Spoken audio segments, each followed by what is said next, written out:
हनुमान ऐसा वैसा नाम नहीं है साहब, बड़ा ही गुणकारी नाम है।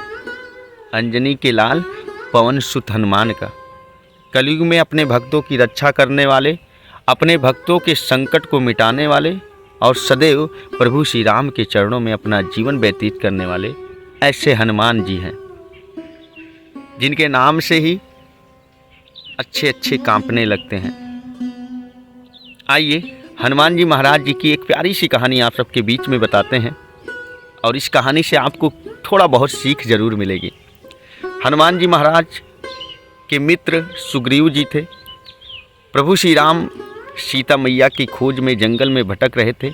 अचानक प्रभु श्री राम को देखने के बाद सुग्रीव समझते हैं कि कोई हमसे युद्ध करने आ रहा है, तो हनुमान जी को भेष बदलकर उनका भेद जानने के लिए भेजते हैं। हनुमान जी महाराज भेद जानने के लिए भेष बदल कर वहाँ पहुँचते हैं। जहाँ बुद्धि दिखानी होती है तो हनुमान जी से पूछें, जहाँ बल दिखाना होता है तो हनुमान जी से पूछें। हनुमान जी महाराज चालाकी दिखाए, बुद्धि दिखाएं और भेष बदल कर प्रभु श्री राम के पास पहुँच जाते हैं। प्रभु श्री राम अंतर्यामी मंद मंद मुस्काते हैं और उन्हें पहचान जाते हैं। और पहचानने के बाद जैसे ही पहचानते हैं हनुमान जी महाराज को, और हनुमान जी महाराज जैसे ही अपने प्रभु को पहचानते हैं उनके चरणों में गिर पड़ते हैं और रोने लगते हैं कि हे प्रभु, हम तो नादान हैं, हम नहीं पहचान पाए, लेकिन आप तो अंतर्यामी हैं, आप कैसे भूल गए। प्रभु श्री राम कहते हैं हम भूले नहीं हैं, हम तुम्हारी चालाकी और तुम्हारी बुद्धि को देख रहे थे कि कितने चालाक दिमाग से हमारे भेद को जानना चाहते थे तुम। हनुमान जी महाराज रोते हुए प्रभु श्री राम के गले लग जाते हैं और सुग्रीव जी के पास लेकर आते हैं। देखिए हनुमान जी से सीखने को ये मिला कि प्रभु हम तो नादान थे, हम आपके सामने चालाकी दिखाए, बुद्धि दिखाए, लेकिन आप तो अंतर्यामी थे। जहाँ प्रेम दिखाना होता है हनुमान जी से पूछें, जहाँ भक्ति दिखानी होती है हनुमान जी से पूछें। आइए आगे चलते हैं। हनुमान जी महाराज जी को आज्ञा मिलती है प्रभु श्री राम से कि जाओ सीता मैया का पता लगा के आओ।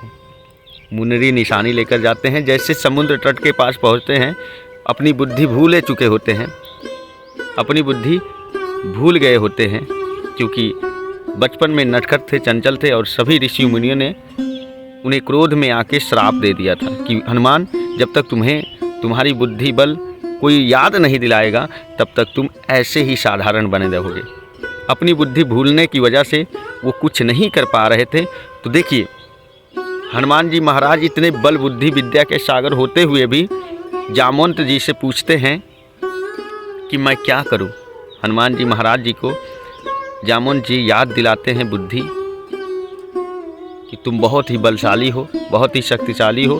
प्रभु श्री राम का नाम लेकर तुम छलांग लगाओ और ये सागर पल भर में पार कर दोगे। हनुमान जी महाराज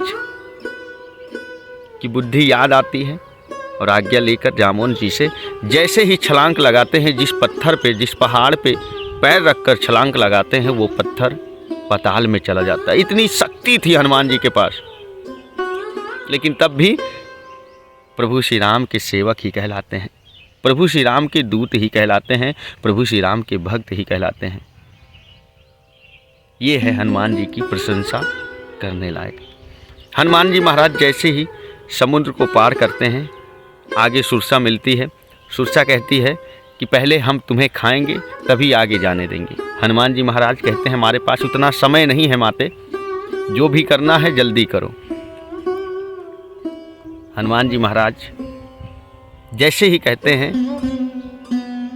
सुरसा मुंह फैलाकर, 1 योजन का मुंह फैलाकर हनुमान जी को अपने मुख में डालना चाहती है, मुख में निगलना चाहती है। हनुमान जी महाराज 2 योजन के हो जाते हैं।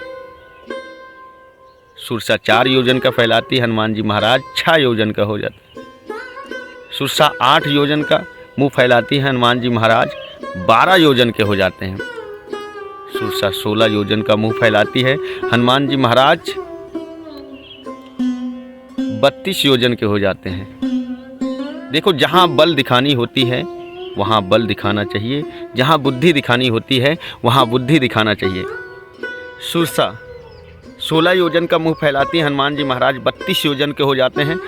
और सुरसा 32 योजन का मुंह फैलाती है तो हनुमान जी महाराज 64 योजन का हो जाते हैं। और जैसे ही सुरसा 64 योजन का मुंह फैलाती है तो हनुमान जी महाराज कहते हैं अब काम नहीं चलेगा, ऐसे करते करते मेरा समय बीत जाएगा। हनुमान जी महाराज छोटे हो जाते हैं। जैसे ही हनुमान जी महाराज छोटे होते हैं, सुरसा के मुंह में जाते हैं और निकल जाते हैं।